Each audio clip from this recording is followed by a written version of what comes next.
Hello, ladies and gentlemen, and welcome to the Daily Friend Show. I am your host, Nicholas Lorimer, and today I'm joined by Mr. Bheki Mahlobo. Bheki, how are you doing, sir? Doing well yourself, Nick. How are you, Terence? Good. Doing all right. Surviving, prospering, of course, hopefully no. Of course, I'm also joined by prospering Terence Corrigan. Well, yeah, sometimes you just got to use the word and hope it has a magical effect, eh? But didn't someone write a self-help book about that? Wasn't it called The Secret or something? And said that the most important thing for success is to visualize your goals. I don't know. Well, if I visualize Scrooge McDuck's vault, do I qualify? Well, one can dream. One can dream indeed. Anyway, so welcome once again to the show, and we are going to talk, I think, a little bit, just some more about the elections because they've been quite interesting. You should first check out a piece written by our current CEO, Terence Corrigan, on the dailyfriend.co.za, which talks a bit about his sort of thesis for how things should go forward. He talked about the idea of the buffalo being taken down by a pack of wild dogs. And this is basically France's metaphor for how it's how John's metaphor. Sorry, yeah, it's John's. Yeah. Be careful, you get defenestrated for stuff like that. No, I confuse our two glorious leaders, because we're in this period of transition between the two of them. But yeah, anyway, it's John's article just explaining how we have the ANC is this old buffalo, and rather than being taken down by a lion, which is what most political analysts expected for most of South African history, it looks more like it's going to be taken down by a pack of wild dogs, and that's a very split, but still increasingly powerful opposition. And we're going to look a little bit at that. We're going to look a little bit at the election results. So, of course, you heard from me yesterday on my take on the elections, not only in the special we did in the evening, but also on the Daily Friend Show. But I just wanted to get Bheki and Terence's thoughts on the election generally, and then we're going to zoom in on the province of KZN, which is proving to be quite interesting. So let me start with you, Bheki. Very briefly, what are your sort of takeaways from this election? You agree, I suppose, that the ANC has done badly, the DA has sort of done not so great, but not so bad. Action SA has done okay. What are your thoughts? My thoughts on this, Nick, is that these are very much interesting times. What I was doing yesterday, as I was seeing some of the election results come in, is to actually track how many times the Institute actually called that the ANC will dip below 50%. And the earliest year I could find was from 2012. Imagine that, close to 10 years ago, the Institute has been calling for an ANC defeat either in these local elections or in the 2024 national government elections. And that appears to be the case. And there are indicators that the Institute has been tracked over time, such as that of declines in social economic standing of ordinary South Africans, which have been on a massive decline, as well as that of lockdowns, which has had a dramatic impact on jobs in the country. It's corruption in municipalities, a decline in service delivery, which has resulted in this outcome. My key takeaway, honestly, is also looking at the rise of the non-voter, which translates to these low voter turnouts that we have seen. People simply getting fed up with the ANC and not really choosing to vote for other political parties and just simply staying to opt out. And the result of that is a decline in ANC support levels, stagnation in DA levels, as well as that of EFF, leaving the space for the wild dogs, as what you've mentioned there, Nick, where we're going to see some form of coalition governments between the DA, maybe even Action SA or any other political party, as well as independent candidates. Now, the concern here is that now we might also see that with the ANC and EFF, it's likely. When you look at municipalities such as that of Ekurhuleni, which is projected to be about 39% as a final result, the EFF is projected to be about 11%. The current mayor of Ekurhuleni, Mzwandile Masina, is quite favorable with that of the EFF. Ekurhuleni is my municipality, so that's why I'm watching it quite closely. So, Yeah, so we might actually start to see ANC and EFF coalition. I think that's actually quite interesting because the EFF likes to set itself quite different from that of the ANC. Whereas ideologically speaking, like as you know, Nick, as well as Terence, there's not much that difference between that of the ANC and EFF. And potentially, if we see continual decline in service delivery, it might actually cost both parties in a negative light.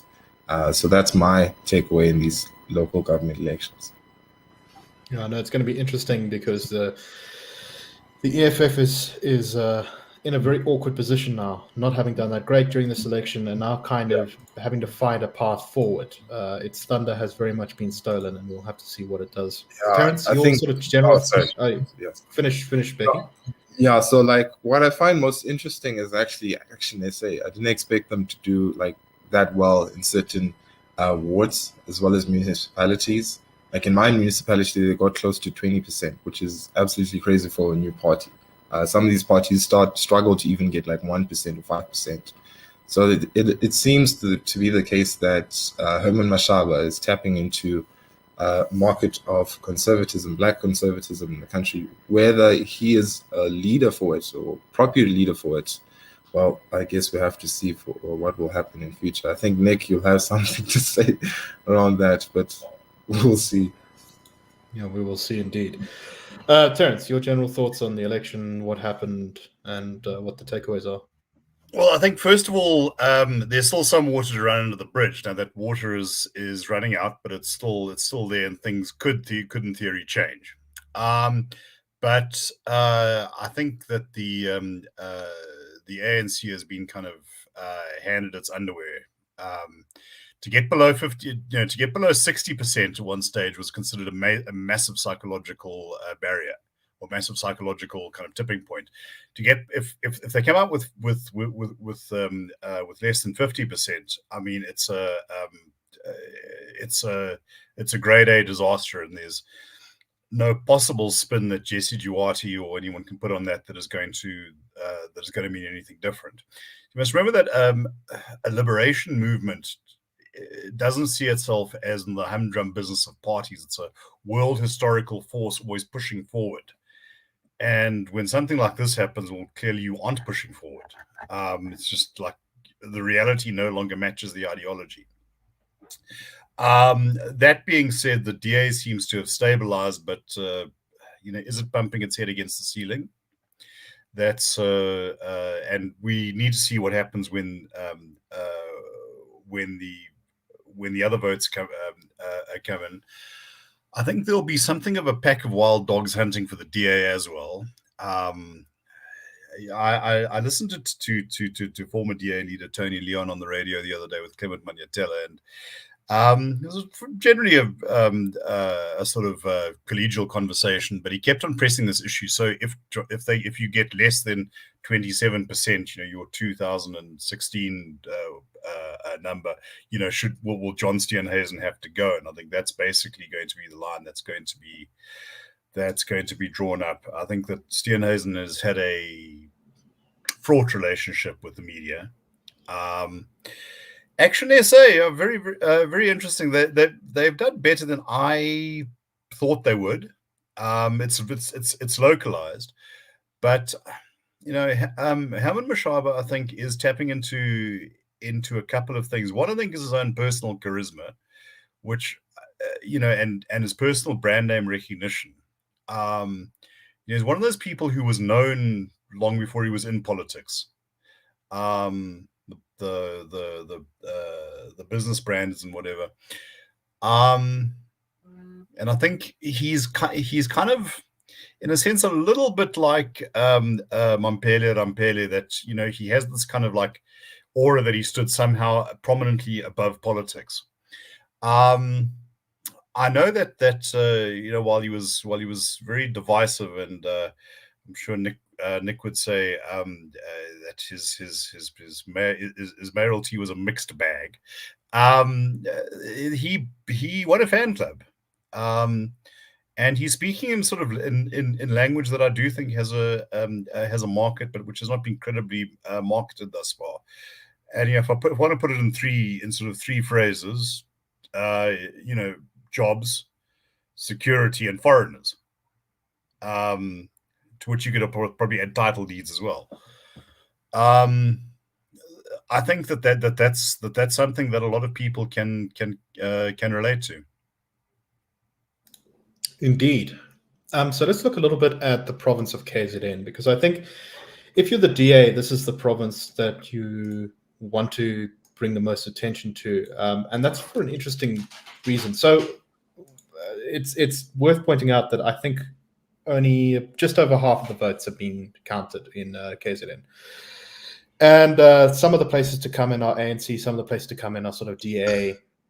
I think most of the IFP municipalities are in, but even there's still a few votes outstanding. So picture may change. And the DA is actually currently below where it was in 2016 in the province. And yet they seem to be doing well in Durban.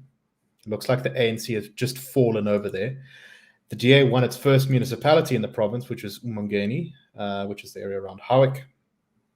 I guess my question to you guys is, so, in trying to fend off these attacks in his leadership, John Steenhuisen might point to this and say, look, here's where I was on the ground after the riots. Here's my home province, and this is the place that we perhaps did best in. That's why you should continue to endorse my leadership. What do you guys make of that argument? Let me start with you, Terence. Yeah, because I'm a native of the You Bet Independent Kingdom of KwaZulu-Natal. Okay, I think there's a few things going on. I think the DA doesn't have broomstick support, in the sense that you could put up a broomstick and its voting base would go for it. And I don't say that with any condescension. I think ANC voters have traditionally tended to be a lot more loyal. Although in ANC wards, Stephen Friedman always goes on about this. I think he's a kernel of truth that voters there do seem to hive off in a way that suburban voters don't. I think suburban voters stay away or whatever. Now, I think what's happened in KZN is that the DA is probably being matched against local expectations. It's people in Tigweli aren't being judged according to a messy coalition or anything like that. It's kind of, the other guys are in charge. So you are a sort of traditional opposition force there. I think also the violence counted for something, and I think that's been very off-putting. I mean, something we did say this yep. last night, but the DA did really well in Phoenix and Chatsworth. Yeah, sure. And I think that it got essentially those communities, although the public commentary went very heavily over the sort of racial aspects and over the DA's posters. I think that what happened there was essentially that those communities got caught up in the ANC's internal politics, and they were being kicked around like a football. So where else do you go? And also, is the minority front still a thing? I haven't heard from them, and I think with the departure from the scene of the Raj. I think they got like 0.6% of the vote in Durban, and that was about it. So look, but once again, that was a party that relied very heavily on a particular personality, and he knew his constituency very well. But without him, I don't think there's much behind that. And then, of course, there's the story of Howick or Umgeni. I remember Howick fondly.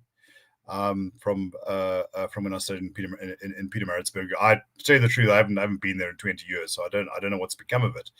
But I understand that there's a story of slowly chipping away at things, and it shows that remarkable things can happen. I mean, my money would always be on the DA remaining kind of a minority party in KwaZulu-Natal because of the particular provincial dynamics, but. Seem to have been, in that particular area, they seem to have overcome it. Yeah, and so it looks like the ANC in the next election, if they stay where they are now, are heading for kind of needing a coalition to prop them up, and that's something I kind of wanted to get into as well a little bit here, Bheki. Once the bedrock of ANC support during the Zuma years, looks like KZN has just gone away from the ANC. Bheki, what do you make of their results?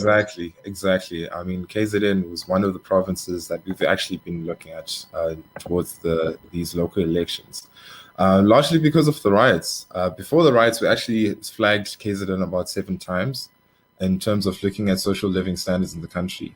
In fact, here's a fun fact for Daily Friend viewers. From the period 2007 to where we find ourselves today, violent protests in the country have increased by 400%. So this is nothing new. And the thing with KZN is that the ANC does not have a strong leader in order to lead KZN. That was seen as Mzweli Mkize, who found himself in allegations of corruption. It's not surprising looking at the NEC, honestly. And this will particularly be a major factor waning ANC support in the 2024 elections. What I find also interesting, Nick, is IFP performance, which currently sits at about 25% in KZN. That's also quite interesting and a point to have a look at as well. Yeah, so not as high as just looking through the years, right? The IFP got 45% of the province's votes in 2000. Then they went down to 35%. Then they went down to 15% during the Zuma years. They climbed a little bit in 2016 to 18%, but still wasn't looking good for them. And now all of a sudden they're back at 25%, showing that KZN really is actually quite a dynamic province in terms of its politics. I also see that while the votes aren't in, there's a couple of municipalities in the center of KZN where small independent parties that I've never heard of before, like the ABC, are doing relatively well. I don't think they'll win those, but it's just interesting how the province is fragmenting lots of interesting ways. And that seems to be a pattern everywhere. Wherever there's a party that doesn't have an overwhelming majority, the electorate is fragmenting into lots of pieces. I mentioned it last night, but if you're interested, go and look on the News 24 app or map or whatever it is at Johannesburg Ward 69, which is kind of in the middle, just slightly south of the middle of the municipality. That's an interesting area. It's predominantly colored, but it's also got some white suburbs, and it's also got some middle class people of all races, and it just shows how sort of weird the electorate is at the moment. Terence, your thoughts? Yeah, I was just saying, if you haven't heard of the ABC party, you weren't in there on the first day of political school. Yeah. There's a dynamic that I've picked up, but I'm not really sure what to make of it or how one would conceptualize it. But there is a drive. There's been a drive in South Africa since the 1990s to find some sort of what I'd call independent middle ground. People who somehow don't really want to declare themselves against the ANC because that's unpatriotic and reactionary or whatever. They can't go to the DA because the DA is just completely beyond the pale. They want to present themselves as non-ideological, as we're about the people. There's an element of populism about it, but also to try and contort yourself around the history. So yes, we bounders love for the ANC, but it's just not appropriate for the circumstances, and the DA are complete bastards. If you think about it, look at how many parties have actually used the word independent in their title. Before there was good, there was the Independent Democrats, and then they became the Dependent Democrats. There's I think there's a there's Independence party now, but they. At one stage, I counted about 3 or 4 parties that had some sort of presence, often one-man bands from floor crossing, who had shoved that term in. So I think that's another part of the electoral market. Kind of guys who want to be involved, but sort of in the sort of Miyagi sense, it's a good idea not to get involved. You see this popping up in these, small parties which can't really get a great deal of traction, but here and there they might be able to, to get one or two seats in councils. All right, I think that's enough election, at least in South Africa for now. Let's move overseas to the United States, where a very interesting election has taken place. So we haven't covered that much American news recently, but yesterday we had, it's generally considered to be the first test of any new presidency, and that's the off-year governor's elections in New Jersey and Virginia. Now, these are both blue states, as in they voted for the Democratic Party by significant margins in the previous election. Virginia, for example, it once upon a time was a bit of a red state, then it went to becoming a sort of purple state, and for almost 10 years now, it's been pretty much a blue state. Biden won it by 10 points, beating Trump. This time, a Republican governor, a guy called Youngkin, has won the election for governor of Virginia. Now, this doesn't necessarily mean too much about next year's elections, when the American House and a third of the Senate are up for re-election. So we can't draw too many projections into the future. But if you're the Democrats, you must be worried, particularly because it seems like, from what we're seeing from data and the discussions leading up to this, that one of the reasons that the Republicans managed to basically make up 10 percentage points worth of deficit in the state is because critical race theory is very unpopular. So in a lot of schools across America, teachers' unions have been pushing for critical race theory or its affiliates. They deny that this is what they're doing, but they clearly are. We can maybe get into that if you guys want to. And a lot of parents, not just sort of reactionary whites, as the critical race theorists would like to paint them, but people of all sort of races and backgrounds have been speaking up against and saying, this is un-American, you're teaching our kids garbage, and we want, as parents, more control of the curriculum. The Democratic candidate in Virginia very strongly endorsed the position that parents should have no real role over their kids' curriculum. That it should be left to teachers' unions, and quote unquote the experts. And it seems to have backfired spectacularly. Bheki, let's start with you. What do you make of this election result? And just I want to bring up one more point, which is, why are we talking about this? Why does it matter? Because, as I'm sure many of our listeners know, if they spend any time on social media, America affects us. It affects the way a lot of our debates play out, and it affects the topics we talk about. Sometimes anyway, go on. Even the ideas there, Nick, even the ideas such as that of critical race theory, which is sweeping certain US schools, as well as here in South Africa. Some of the schools here in South Africa are adopting CRT. And with this election, it's just a rejection of all that ridiculous education standards as well as thinking. I mean, the issues that really like Democrats run on nowadays is that of race, police, and now CRT, which the average American is actually rejecting. When you look at polling data, a lot of Americans actually are like really quite reasonable people. See this also in South Africa. A lot of South Africans are quite reasonable people and actually reject this false way of thinking. And that's exactly what this election is proving. And another point actually to just really note is that with the linking project on Friday, where they carried out a very dirty trick. For those who don't know, the Lincoln Project were a group of sort of former Republicans who opposed Trump and decided to campaign against the Republican Party, and have sort of become just another Democrat think tank kind of activist group over time. Exactly. And what they've done, they basically fessed up to this, is that they dressed up as Republicans and essentially wanted to portray themselves as white nationalists in support of Youngkin's campaign. And this is the problem, is that the reason why they did this is that race in America is not seen as a huge issue. Sure, there is racism, cases of racism, as there is in every country, but it's not to the extent of which these politicians portray it to be as. So basically my key takeaway with these elections is the rejection of CRT and the rejection of this false way of thinking that we're seeing sweeping most of these schools in the US. Terence, you've been doing a bit of reading on this election. What are your thoughts on it? Yeah, it's interesting because I'm not the I'm very knowledgeable about America, but this issue grabbed my attention, and not because of its intrinsic worth or because of the stuff that we've been doing as the institute, but because I have a school-going age child,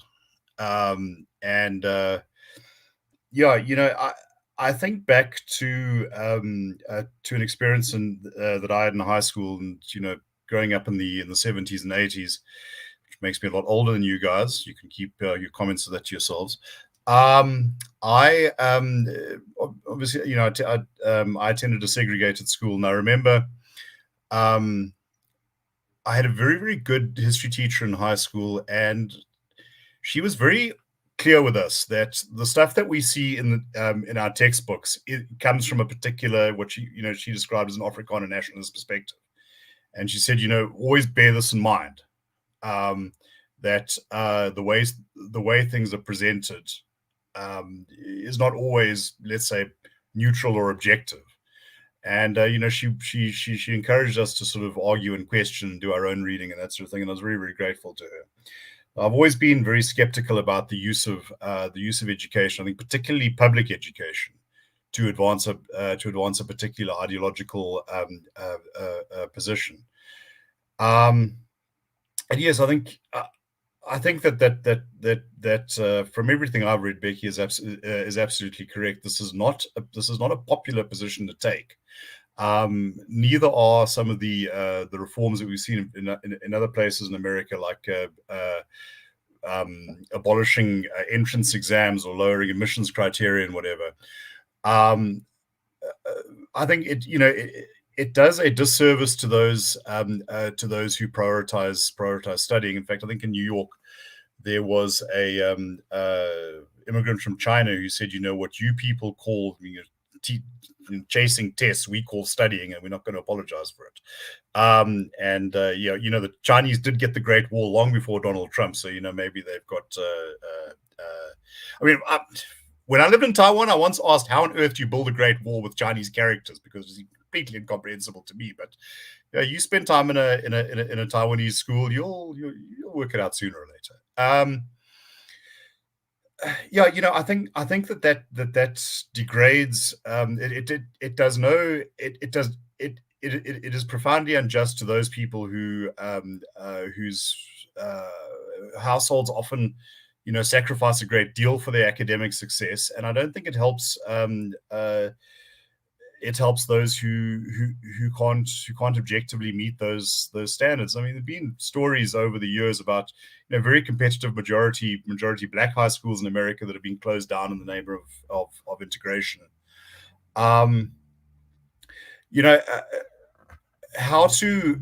How to provide the younger generation of any country with an